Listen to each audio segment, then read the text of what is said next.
And I think for salespeople, this is really important because you not only have to know what your style is, most importantly, just so you know how to adapt, or in other words, speed up your pace or slow down your pace, and either focus on people or focus on tasks. And if you do that, you're going to communicate with people so much better, like with a C-style personality. You've got to steer them in the right direction for them to do their homework. You can't do anything great by yourself. You need a tribe. Hey everyone, welcome to the Walk to Wealth podcast. If you're tuning in on YouTube or any of the podcast directories, make sure to do yourself one favor and give us a follow because I've been bringing on amazing guests all year and I don't want you to miss it. So without further ado, let's get right into this one. Kelly, for anyone who hasn't had the opportunity yet to get to know you, to get to meet you and see who you are, tell us your elevator pitch, man. Who are you and what do you do? Well, Johnny, I'm technically a serial entrepreneur and have been such since I was about 22 years old. My forte is in sales and sales training, but I've done a lot of management consulting, going into businesses, turning their sales departments around, which is what I'm really good at because I love and I'm very passionate about sales and I'm very passionate about small business owners, entrepreneurs. So really glad I'm here today. I feel blessed and I'm able to be on your podcast. So I want to thank you, Johnny, for inviting me. I just love to share the wealth, bro. Amazing. That's why I wanted to have you on. And so let's get right into the time machine, man. Take us back to little Kelly. What was it like growing up? What was your childhood like? Just paint the picture for us. And, did you always see yourself getting into this or what kind of happened growing up that led to this? There was nothing in my childhood, bro, that said I should be on stage, being a platform speaker, a salesperson. I was 4'11" in high school, bro. I wrestled 101. I don't think I grew until the end of my junior year, and I was a whopping 5'8" when I went in the Marine Corps, came out 5'11", and that kind of changed my life. But I'm basically very introverted. There are times I just kind of in my shell, but I had a calling. I don't know if it was God calling to me or something, but something kept telling me I need to get into sales. I don't know what. I was a carpenter when I came out of the Marine Corps, but I knew I didn't want to work for somebody else for the rest of my life, make their dreams come true. So I decided one way to accomplish my dreams was to get into sales. Because if you're really good at sales, you can get anything you want and live the life of your dreams. And I want to make sure that your audience really understands that. I understand that, most of your audience, Johnny, is, 18 to 22 years old. They're thinking about being entrepreneurs or maybe they're very entrepreneurial. But I read a book maybe 10 years ago called The 4-Hour Workweek, which helped me really kind of design my life. And I think that I spend about 4 to 6 months out of the country every year, 4 to 6 months every year. But I'm still able to make money and enjoy my life because I'm living life on my terms, the life I designed. And that all came from a background in sales. So I got into sales in 1978, however many years ago that is. I actually applied for a job and was told that I would never, ever make it in sales. That I was one of the worst interviews this person had ever seen. But she felt sorry for me and gave me some clues, which got me on my journey to becoming a professional. She told me I should take the Dale Carnegie sales training course and the Dale Carnegie public speaking course, which literally was a game changer for me. Through that experience, I learned the proper way to sell, which is not gimmicky. Most of the old sales trainers from the old days were not technical in their approach to sales. They were all about serving people, fulfilling your purpose, giving so that you could receive. And so that got me on my journey. And I've been a student ever since. In fact, last year, I think I studied 8 different sales programs from spin selling down to the challenger sale, you name it, Grant Cardone system, Don Miller's system, Jeremy Miner's system. There's so many systems out there and they all claim to be new and different. It's the same old stuff. Care about your customer, do what's right for them and you shall reap in return. So, that's kind of my background. I mean, I started off in men's retail, loved it, didn't make a lot of money, but I got to wear really nice clothes, meet really cool people. I went from there into managing nightclubs and restaurants. I went into the car business for a while, helped run some of John Elway's car dealerships and do a lot of his management training. Then I got into boats, believe it or not. I took a Bayliner boat distributorship, I think in 1992, from going bankrupt to number one in the world in 12 months. How did I do that? I hired a bunch of young people with good attitudes. That's number one and foremost. Like, man, you got to have a good attitude. And I wanted somebody who didn't have bad habits. And I realized that boats are really only good for one thing, having fun. So we sold fun 24/7. And we sold a lot of fun to the point where the people who own Bayliner boats and yachts, it was AMF Corporation, the bowling alley people. They also owned a couple of other boats companies. They came to me and said, how are you doing what you're doing? You don't even know how to run a boat. Like, I know the pointy end goes forward. That's about it. I said, well, it's all fun, man. I got young people that are excited, that can see that if they work hard, they work smart, they can make six figures. In 1992, I had 4 salespeople in a small boat distributorship make over 6 figures. Why? Because we just made it fun. And most importantly, we made it easy. We didn't complicate the sale. That's what I see a lot of people do today. They overthink, they don't make it fun. They make it technical. They don't really get to know their customer. They don't know to ask the right questions. And I think that's where I've been very fortunate through my years of learning, that I've had some great mentors, from Tony Robbins to, and there's so many I can hardly remember, Tommy, probably one of my favorite. I went to a 6-day boot camp with him in Florida about maybe 1996 or 7. And you had to memorize 60 closes before you could graduate with your certificate from that. But he told us the very first day, which went right over some people's heads, that if you don't do your job on the front end, you don't get to know your client, you don't understand what their pain points are, you don't understand what they're trying to accomplish, I can give you all the closes in the world, you're not going to close the deal. But if you do your job right on the front end, you get to know people, you make it easy, you make it fun, they're going to buy. All you got to do is make it simple. And that's what I try to do when I do training, or I go in-house, or I'm on stage and I'm talking to a couple thousand people. Number one, I want to let them know that the highest paid people in the world are entertainers. And as salespeople, we don't want to be a showman. We don't want to be a heavy metal band on stage or anything like that, or a rap artist with 14 dancers and a huge light show. But we do want to be entertaining. We want to make it fun. We want to make it exciting. We got to go with the client's pace. So I'm a big believer in understanding your own personality profile on the DISC system. I'm a very fast-paced, very what's called a high I. So I know that when I'm dealing with the majority of people, I've got to slow down. Yeah, so we covered a bunch so far, and let's start diving into some of these stuff before we lose a lot of people, because DISC is something that I'm very well of. I never heard about DISC until I got into sales myself. But there's a couple points that I want to really dive into really quickly before we really go all into sales conversation.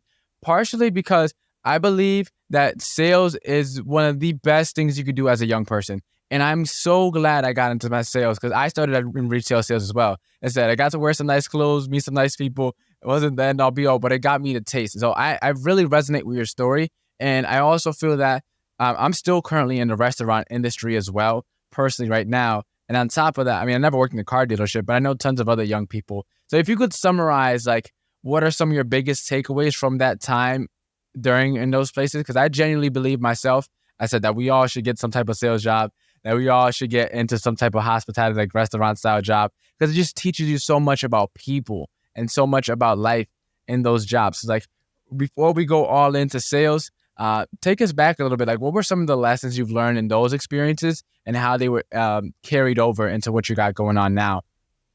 Well, I think being in hospitality, because I ran a chain of movie theaters and then I was in men's retail, men's and women's actually, you learn to deal in high volume with a huge amount of different people with different personalities. And I didn't know about DISC in those days, but I eventually learned that, okay, wait a minute, this person seems a little bit more analytical. They seem a little bit more slower paced. I've got to like slow down. I want to be able to communicate with them, and I can't communicate with them if I'm at my high level of excitement, right? Now, if somebody comes in with the same level of excitement, then we're communicating perfectly. We just got to ask for the sale. But I think it's when you're in retail, especially in the restaurant business, right? Whether you're a bartender or a waiter or waitress, you're dealing with people. You're trying to make their experience really fun. You're trying to get them, like in clothing sales, somebody would come in and buy a pair of pants. I would try to get my staff to understand, look, when that person walked in, they probably looked like a hot mess. And they're buying a new pair of pants or maybe a new shirt, and that's part of the outfit. But if you want them to walk out of there, if they're going to a special, okay, why are they buying this? Well, I'm going to a wedding. I've got a first date. Oh, you got a first date. Well, you want to look great, right? Well, then here, let's accessorize you with a new belt, and let's get some cool socks. How about a new pair of jeans? Here's how you should wear this. You want to make the experience when you walk out of that store a wow. Just like in a restaurant. Like my wife and I are notorious. We eat out every night. I mean, virtually every night. And maybe sometimes twice a day. But we gravitate to places where not only is the food and the atmosphere great, most importantly, it's the staff. They make you feel at home. They make you feel like you're valuable. John, like you said, I think every person should try to get, if I was going to tell somebody, go get a job and really learn how to sell, it would be the car business. Because number one, everybody who walks on the lot hates you. They already have a preconceived idea that you're some fast talking, slimy, lie through your teeth kind of deal. But if you can get successful in that environment, you can sell anything, anywhere, anytime to anybody. But there's some really good books out there. Grant Cardone talks about this. There's a couple of old famous sales trainers that talk about this, that everything in life is depending upon sales. From the job you have, the place you live, the friends you have, the partner you get. Like I've got a great partner. You can tell I was a really good salesperson because, I clearly married up, right? But, it all comes down to really just communicating and connecting. And I think that's what I got from retail sales. I learned to communicate with people and to ask them the right questions. And then to make sure that when they walked out of the store, whatever kind of store that was, that they went, wow, that was fun. That was easy. I like that guy. I want to do that again. Yeah.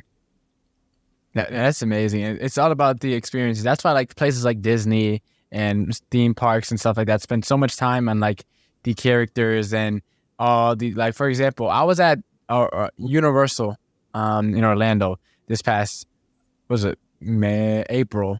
And so I was in line waiting on this roller coaster for the Hulk.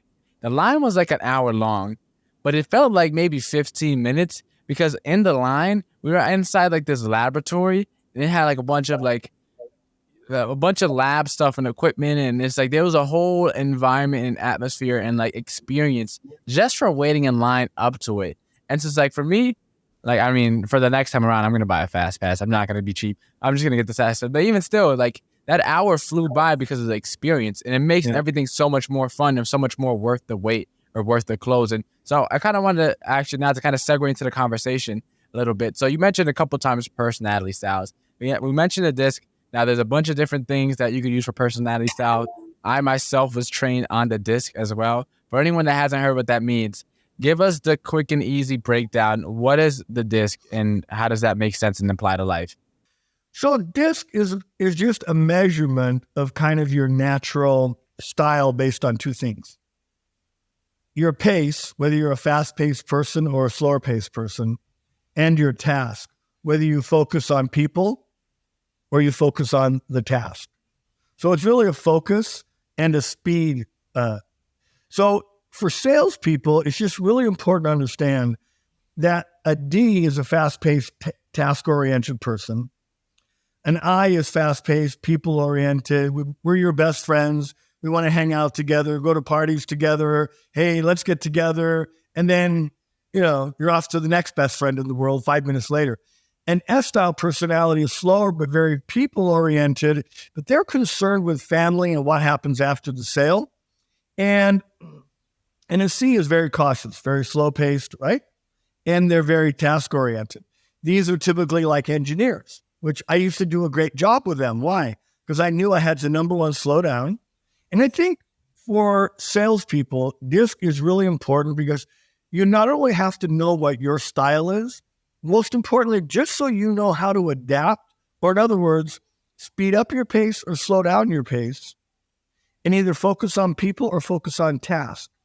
And if you do that, you're going to communicate with people so much better, like with a C-style personality. They're probably going to know more about your product or what they want than you do. You've got to steer them in the right direction for them to do their homework. They're going to do homework. You can't stop them. You can't try to do a one-call close. It's like, I'm glad you brought that up, Mr. Jones. If you go to Road and Track November edition, look up the article on the so-and-so, and here's what they said. If you go to this magazine and you read about this fund company or you read about this healthcare product, here's what other people are saying, right? So I think DISC is probably one of the core things that really helped me a lot because it taught me to slow down and taught me where to focus. I need to focus on the task, or I need to really focus on the people. And so most people are what are called S's, steady. Then the next is I personalities. And then the third largest is D's, and C's are the smallest component, about 14%.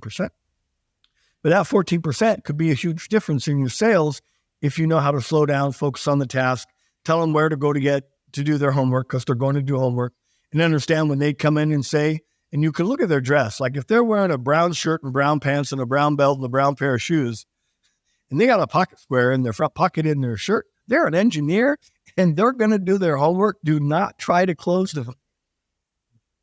Yeah, no, definitely 100%. And I love the fact that you brought this up, and I'm glad that this is where the conversation turned because, like, for me, before I found out about DISC, it's something like, I know a little bit about human psychology, but I didn't know how the science behind it, how structured it was when it comes to personality styles. Like, I know about attachment styles. That's more so for, like, relationships. Like, this made it make sense in a world of business and entrepreneurship and sales.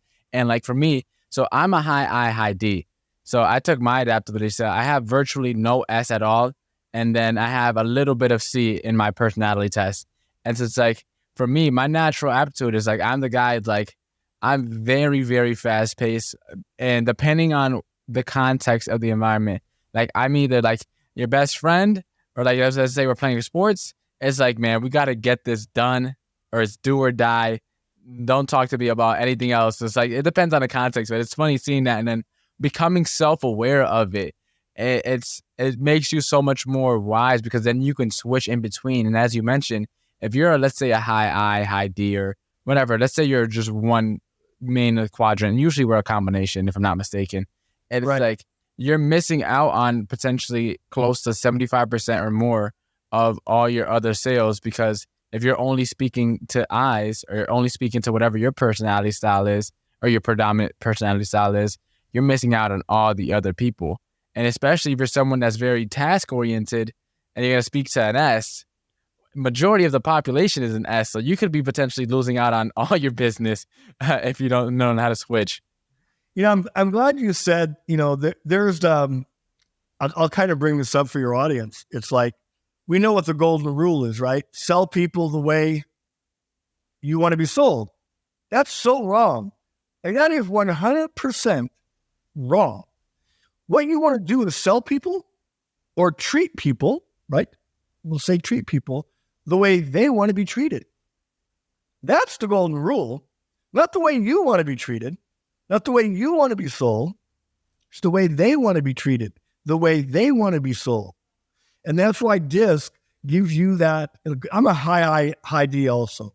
And of course, if you really study DISC, you know that in pressure situations, that D gets above the I. And I can become very demanding. That maybe that's part of my military background from the Marine Corps as well. But when you're in a stressful situation, you got to take control. You got to make stuff happen, bro. And it's like, I don't have time to negotiate. This is the way it's going to be come hell or high water, right? Now, Yeah. I know that in management and sales, I can't be that way. I've got to, okay, Kelly, calm down, slow down, take a deep breath. All right, let's look at what we need to do here. So it really helps you as an individual when you're in sales or you're in management. You're in the people business, you're in sales, right? So it really helps you to understand where you're at, like you said, and realize that most of the rest of the world is not our style. We're only 25% on average. So how do we communicate properly with the other 75%? And I would say that if anybody hasn't done a DISC test, you can do it online for free. I think you go to DISC. You just Google it. Tony Robbins has one. Tony Robbins' website has a free DISC personality test. Yeah. Now, understand, I think Tony's a friend of mine, right? Like Tony and I go way back. But just be aware if you go to Tony's site and you download that disc, you're going to be getting a lot of phone calls, emails. Oh, yeah. You're going to be marketed to. And there's a couple of different disc tests. Tony's is good. I think I took that one a few months ago as well, because I do it about every year or two just to see if I never changed. So, but I just do it just to see, what changes they've done.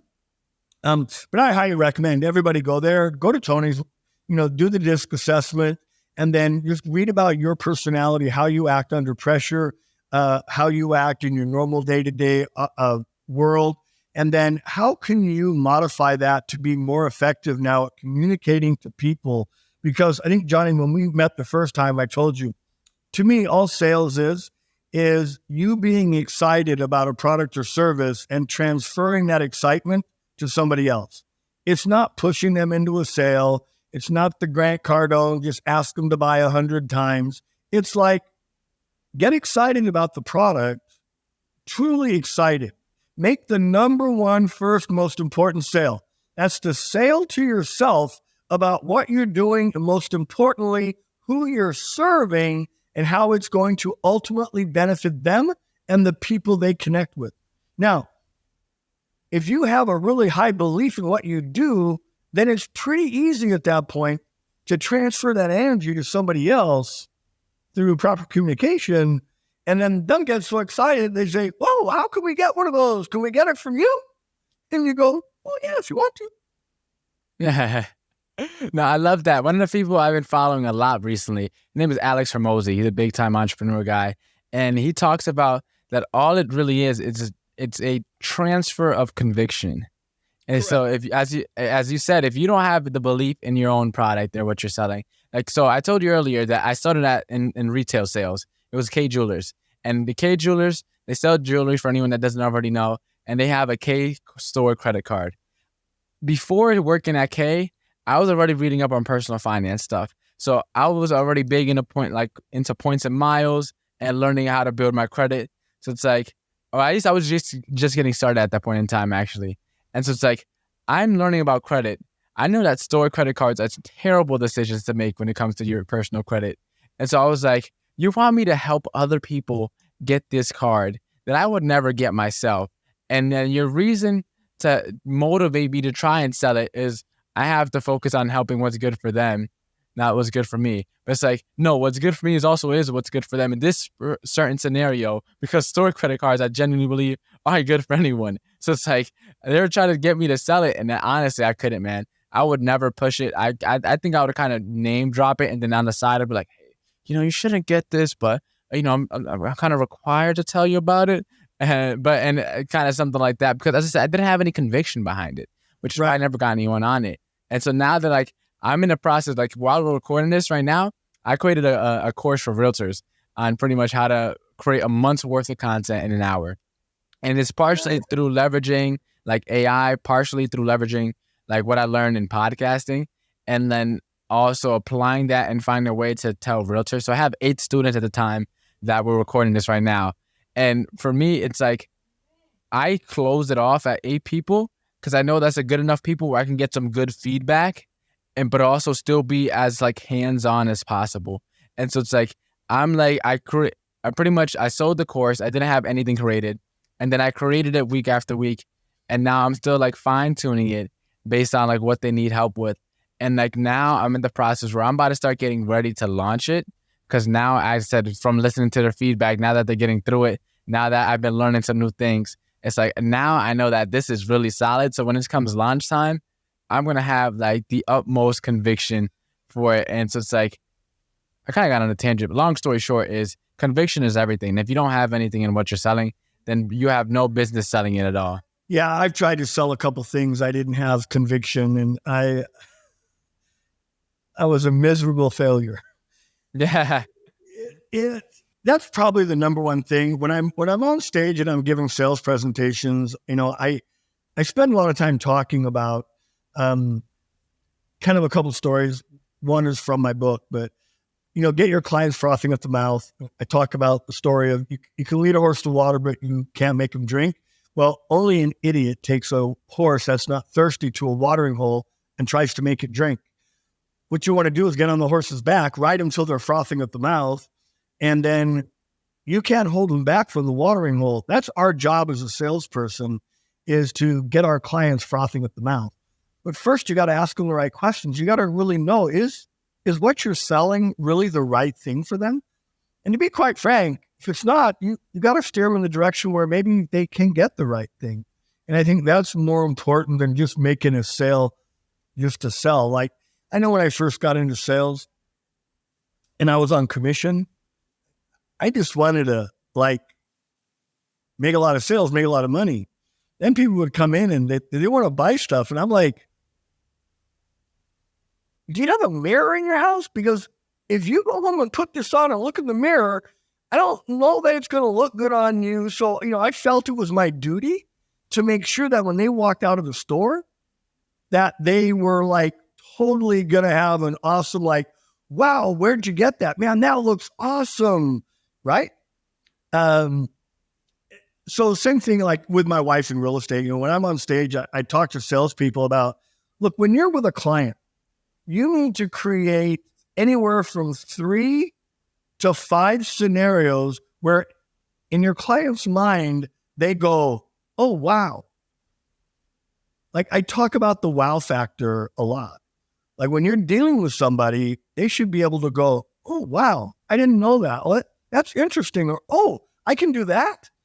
See, once you create a wow in somebody's mind, they know that you are head and shoulders above all the competition. In fact, I don't ever consider myself having competition because I know that most people out there are not willing to do the dirty work it takes to perfect their craft and become a profession. Now, I don't know who your audience is a favorite team. If it's basketball and it was Michael Jordan, who was the first one in the gym every day? Who was the last one out every night? Michael Jordan. For the San Diego Chargers, who's the first one in the gym every morning? Austin Eckler, the running back. Who's the last one out? Austin Eckler, the running back. He's also all pro and looking at getting a new $25 million a year contract probably. You look at the people that are at the top of their craft, they didn't stumble into it.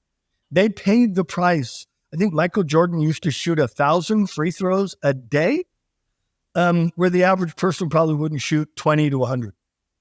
So if you want to get really good at your craft, not only do you have to sell yourself to make sure you're selling the right product, or at least do the mental commitment to understand how it benefits the people you're serving, and then you just got to PDR, practice, drill, and rehearse.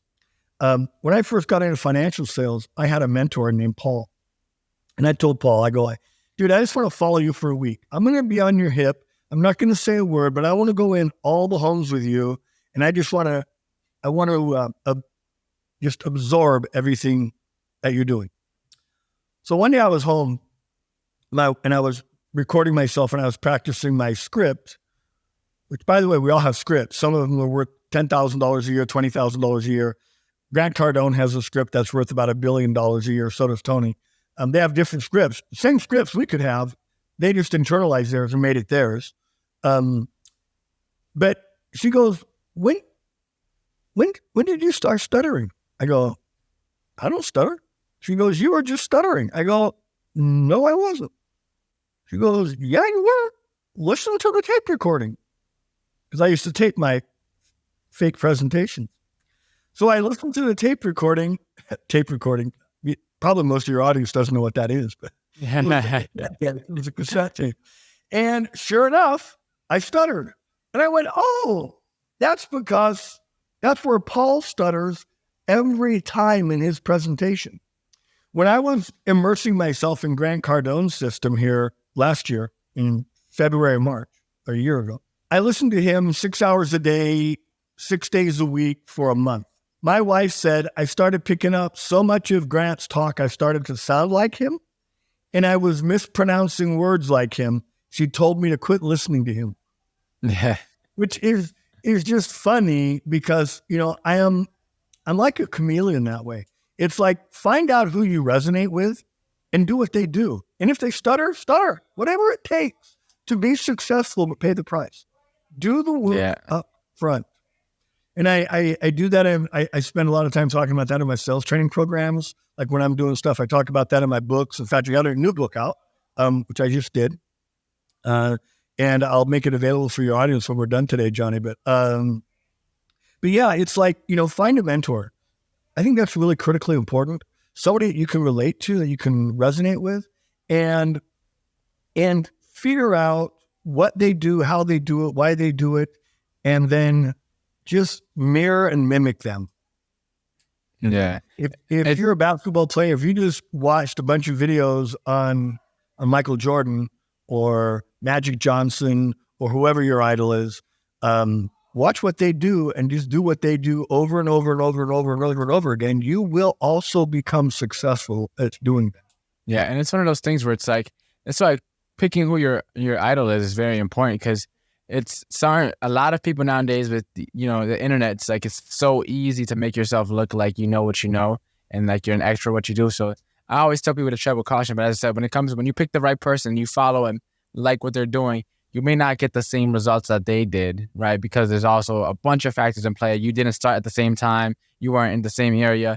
But it's like you will find that traits of success will start, finding you if you do it right. And there's this quote that I hate called "practice makes perfect," because in reality, since we're on the topic of sports, man, I go to LA Fitness. I go to the little basketball court outside. Man, it's the same guys that's been hooping there for the same past 5 summers. They still suck. I still would have picked them up on a team. I still would have, and it's like, and then there's some guys that such as myself, like I haven't really played basketball much at all. And it's like, I'm in physical therapy right now. So by the time this drops, hopefully, I trust that I'll be back in full health and be able to play again. But for the most part, like I'll come on and play basketball again, despite not having played this whole entire year because I got hurt. And then I'll still cook majority of those people that go out and play every day, because practice doesn't make perfect. Perfect practice makes perfect. Yeah, I'm glad you said that, because that's one of my favorite things too, is like practice makes permanent. And if you've got bad habits, right, you're going to permanently build those bad habits into your DNA. When I started learning to golf, I got a great lesson from a golf instructor one time. He said, if it feels good, it's wrong. Because if it feels good, that means it's coming naturally and you're getting back into your old bad habits. And I think in life, when things are comfortable, like I hear people say, well, I wouldn't actually say that. That's not really me. It's like, that's a little pushy, or that's a little this. It's like, look, do you want to be successful? Then you're going to have to do things that are uncomfortable. Look, if you want to be successful, you've got to either give something up, right? You've got to develop new habits, and you may have to develop new friends. Now, I went to a conference one time. I belonged to this coaching program called Strategic Coach, and they had a thing called a couples conference. Once a year, all these high-end couples would get together, and these are all people that are successful. They're all people that are into coaching programs. They're all people that are shooting for a designed life, and they're to achieve and give back. And so it was wonderful to be around those kinds of people. And I remember Dan Sullivan said, there's 2 types of people in the world. People that suck energy from you, that when you're around them, they want to tell you all the problems in the world. They want to tell you all this, but by the time you leave, you're exhausted and you just want to go home and go to bed. Then there's people, I have a friend named Steve, he's like this. When you get together with them, you're like charging each other up. Like you get more excited, he gets more excited, I get more excited, he gets more excited. And you guys can go for hours, have these incredible conversations, realize that there's a possibility you could change the world. And when you leave, you're like, you can't go to sleep. And at that point in time, and there's a lot of people that say this, show me your 5 closest friends, the 5 people you hang out with most of the time. I can pretty much tell you about your life, what's going right and what's going wrong. Because if you surround yourself with the wrong people and you're the highest one in that group, you're never going to grow. You want to surround yourself. You want to learn to play good basketball? Go play with 4 other guys that'll kick your ass. I was going to say that you remind me of a quote that I just heard not too long ago, Kelly, and I wanted to make sure I said it before I forgot. It's you want to raise your game, you got to play with a better team. You want to play a better game, you need a better team. And those around you, exactly what you're saying, man. You want to start getting good at basketball? Man, it takes a village to make massive impact in this world. If you want to do things that are bigger than your family, like break these generational curses of poverty and go out and impact thousands and thousands of people and do what you're doing, speaking across all over the place. It's like, man, it takes a village. There's nothing that you could do by yourself. You need coaches, you need mentors. And it's kind of like a recurring theme we've been talking about. And there's a Bible verse I love. And I forget what it is. I think is it Colossians 3:17? I forget what it is, but it's, do not be misled. Bad company corrupts good character. So many people say, no, I'm good. Like, that's my friend. That's not me. That's, they do that, but I mean, whatever it may be, whether it's smoking or drinking or whether it's getting bad grades or whether it's, staying up too late or being a rebel.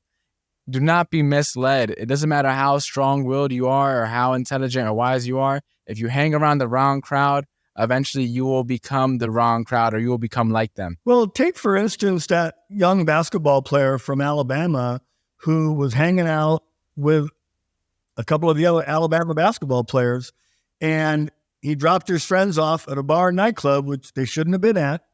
And then later on, he brought the guy his gun, and the guy shoots and kills somebody, right? Look, you are the accumulation of your 5 closest friends. They may not be rubbing off on you right now. And let's don't just say friends. Let's just say whether it's business or sales or whatever you're trying to accomplish. Like you said, it takes a tribe, right, to hone you as a piece of coal into a diamond. It takes a lot of pressure. Understand that Jesus didn't change the world by himself. He needed 12 apostles. And they needed each other, right, to keep each other on track. So it's really critical that you surround yourself with people that are willing to, so I have this expression I've said for years, a pat on the back is 6 inches away from a kick in the ass, and you need people to do both. You need people that are going to be glad when you accomplish something, and they're going to be happy for you. And when you don't accomplish something, or you're not doing the things you should be doing, they're going to kick you in the ass and tell you to get up, pull up your bootstraps, let's be a big boy, and let's go to work.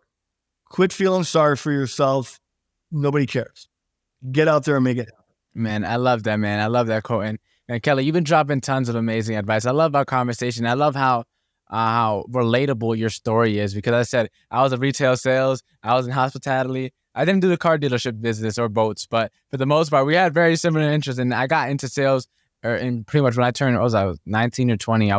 I got started, so relatively around the same age. So, man, where can we find you? I know you got a book on the way. Where can we connect with you so that we can learn more about what you have going on and get more of Kelly? Sure. So I have a company called Kingdom Sales Academy, kind of caters to people that are in the kingdom, but we do non-kingdom sales training and management. So if you go to kingdomsalesacademy.com, and for all your people today, if they want to, I've got a brand new book out called The Entrepreneur's Freedom Formula. It's been reviewed, and people say it's a great blueprint for somebody getting into entrepreneurship, because it kind of just, it's about a 60-page. You can download it as an ebook. It's on Amazon today. I think we've got it $9.95 on Amazon. Sometimes we put it on sale for $4.95. But for your audience, there'll be a free download available. So just go to kingdomsalesacademy.com, and you can get a hold of me there by emailing me direct at kelly@kingdomsalesacademy, or you can just fill out the form, download the book, read the book, see if it's something that can help you, and I believe it can. And I've got a couple more books coming out this year. Amazing. So now let's get thing about being an author is you hate editing your own books, but fortunately with Fiverr and some of the other places out there, you can hire a pretty good editor. And I think, Johnny, you brought up a really important point a few minutes ago, and I want to kind of end on this. You can't do anything great by yourself. You need a tribe, right? There's so many opportunities today by utilizing things like AI, like you mentioned earlier, right? By utilizing things like Fiverr or Upwork or 99 Design, or there's so many places where you can get high quality stuff done. And like, I hate paperwork. And if you ever saw me type, you would fall on the ground laughing. I am a hunt and pecker. But there's so many great software and services that, we talk about a lot about OPM, other people's money, and how to make money and how to invest and how to buy homes and how to do all this stuff. You could also use OPT, other people's talents, right? To accomplish great things. Tony Robbins never accomplished a damn thing on his own. He surrounds himself with phenomenal people like Tony Gracioso, Frank Kern. I mean, that's who Tony hangs out with. That's why he's able to do what he does, is because he has people that are so much better at the things he's not good at. So don't think you have to do all these things in the world on your own. You don't. Surround yourself, get yourself a tribe of people where you're all striving for greatness. Don't settle for good. Good sucks. It's only that much more effort to be great. Let's shoot for greatness. Let's accomplish things that people tell us we could never accomplish. Like me being good at sales, right? I wish I could go back and meet that lady and thank her for kicking me in the ass and giving me the stepping stones to be where I am today, because I am very fortunate. I have multiple homes. I mean, none of them are mansions, right? But they're pretty freaking nice. If you looked out my window right now, I'm on the 12th floor of a high-rise in Phoenix, Arizona. It's gorgeous out. I have the most incredible view in almost all of Phoenix. We're going to Spain in 2 months, Johnny, to buy a home in southern Spain. We're also going to the Mad Cool Festival, which I'm really excited about. I've done Coachella 19 years in a row, but I haven't done the Mad Cool Festival in Madrid. So we're going there first. Experiencing the European festival. I love music, and meet some new people, have fun, and we're going to go to Spain. So we spend 3 to 6 months a year out of the country. Why? Because we love to travel. We love to eat. I love meeting people. I love new cultures. And if you can dream it, you can achieve it, but you're going to need a tribe. You're going to have to do some things you're probably going to be uncomfortable with. You're going to probably have to give up some stuff, which may be a good thing. And you're probably going to have to develop some new habits. But with that, you can live a life on purpose and with purpose, and you can do whatever you want. You can go anywhere you want. I love the fact that in today's world, we can all do what we do from any place in the world as long as you've got a laptop or a cell phone. Yep, 100%, man. And Kelly, I think this is a great way to segue into our famous 5 rapid fire questions. Ready for it? Yep. Alrighty, question number 1. What is the most impactful lesson you learned in life? Most impactful lesson I've ever learned in life. I think that I need to surround myself with better quality people than myself. What is the most admirable trait a person can have? Empathy. If you could change someone's life with one book, what book would you recommend? Oh, gosh. It's a toss-up, but I would say How to Win Friends and Influence People would be at the top of my list, and Think and Grow Rich. maybe think.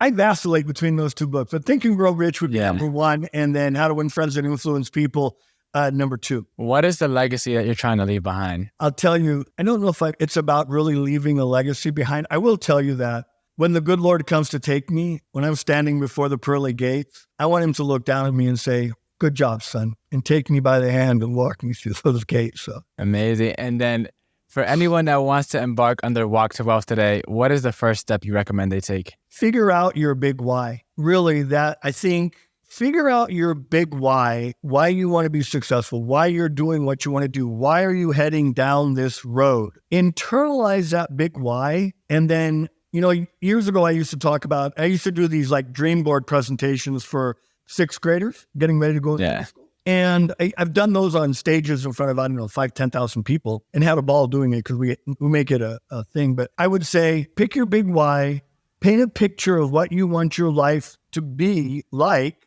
and why, and then make that a visual thing. I went from a dream board to I now have a PDF flip book on what I want my life to look like. And I don't look at it every day, and I should. And I'm going to admit that to your audience right now. I got to go back and put that on my list every morning. But I think if you couldn't figure out your big why and then paint a picture of your life, people that have accomplished great things always had a very vivid picture of what they wanted to accomplish. They didn't know how the hell they were going to get there. But, when your mind focuses on the outcome and the importance of that outcome, it'll figure out a way. Our brains are really kind of cool. They can play tricks on us, or they can help you achieve things you never thought you could achieve. 100%, man. It's one of those things. He with a why can endure anyhow. So I think that's a great place to end the episode. Kelly, thank you so much for hopping on today. I'm so glad we were able to connect. And just glad we were able to just have this conversation today and really dive deep onto, sales and how fun it actually can be when you do it the right way. So thanks again. Yeah. All right, Johnny. Hey, listen, it's my pleasure. Thank you for having me on. Anytime you need to step in or somebody to fill in, let me know. I look forward to seeing the podcast myself. And remember, all your audience, all you got to do is go to kingdomsalesacademy.com, download my book for free, and hopefully get them on their journey to living a life on purpose and with purpose.